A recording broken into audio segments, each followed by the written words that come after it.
Hi, this is the Galaxy Tab A9 and I'll show you how to install iPhone keyboard on this device.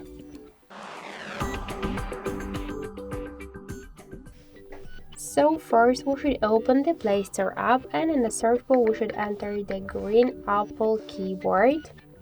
So now we should get this first application, that's why tap the install button and wait a couple of seconds. After that just tap to open the app.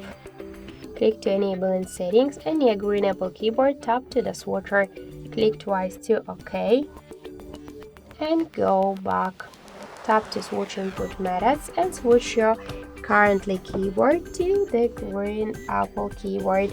Now the process is finished, so let's just check our new keyboard look. And we could see that this keyboard is so close to the iPhone 1 as all of the emojis. So that's it, thank you for watching, and if you like this video, leave thumbs up and subscribe our channel.